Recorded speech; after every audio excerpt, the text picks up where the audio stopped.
Assalamualaikum warahmatullahi wabarakatuh. Nama saya Usnul Sanani dari Prodi Ekonomi Syariah semester 4 kelas B. Nah, di sini saya akan mempresentasikan peta konsep yang saya buat seperti itu tentang etika bisnis dalam pasar Islami. Oke, baik. Yang pertama, teman-teman, kita masuk ke pengertian pasar Islami. Nah, apa sih pasar Islami itu? Nah, di sini kan ada yang namanya pasar Islami, yaitu tempat transaksi yang sesuai syariat Islam, dilandasi nilai kejujuran, keadilan, dan tolong menolong, bukan hanya tempat jual beli, tapi juga ladang ibadah. Nah, dari sini kan sudah dapat kita simpulkan bahwa pasar Islami itu tempat transaksi yang sesuai syariat Islam, yang dilandasi nilai kejujuran. Nah, ketika kita pasar itu kan tempatnya yang namanya transaksi. Nah, transaksi itu kan harus yang namanya itu jujur, terus adil, dan juga tolong menolong sesama umat muslim, seperti itu. Yang namanya kan pasar Islami, teman-teman. Terus bukan hanya tempat jual beli, tapi juga ladang ibadah. Nah, seperti itu. Kita bermanfaat bagi orang lain juga, itu sudah termasuk ibadah, teman-teman. Itu yang dinamakan pasar Islami, yaitu transaksi yang sesuai syariat Islam, tempat transaksi jual beli, seperti itu, yang sesuai syariat Islam. Terus pembahasan kedua, teman-teman, ada yang namanya prinsip etika bisnis.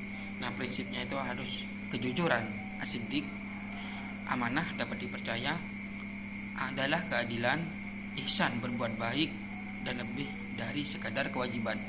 Nah, terus larangan riba, goror, dan maisir. Nah, tentu kita sebagai pengusaha atau pebisnis itu, kita harus mempunyai sifat atau perilaku yang jujur, kejujuran, asidik. Nah, terus yang kedua itu amanah, dapat dipercaya. Nah, amanah ini dapat dipercaya itu yaitu sama halnya dengan ketika kita mau transaksi sama seseorang, kita harus amanah, teman-teman, gitu.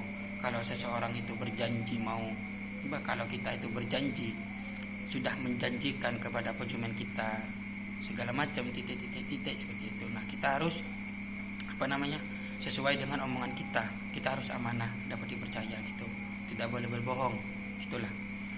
Terus keadilan. Nah, ini tentu. Nah, keadilan yang dimaksud di sini yaitu ketika kita mau melakukan transaksi, gitu, semisal kita penjual buah, gitu kan, pakai yang namanya timbangan.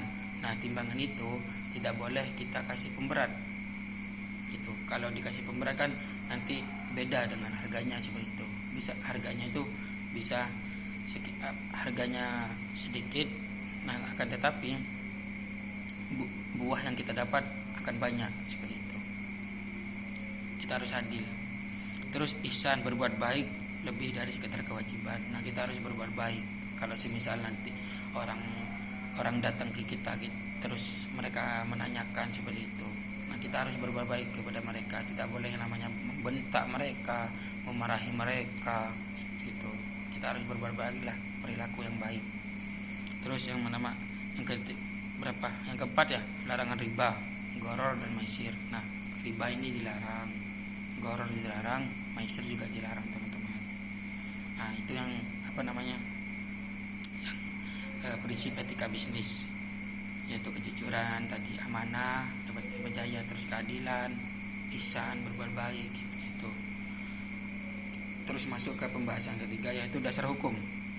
Ini ada dasar hukum, yaitu Quran, surah Al-Baqarah ayat 275 yang berbunyi seperti ini, teman-teman. Allah menghalalkan jual beli dan mengharamkan riba. Nah, jadi jual beli ini Allah senang kepada seseorang yang melakukan transaksi jual beli. Nah, kan tetapi kalau transaksinya itu ada yang namanya riba,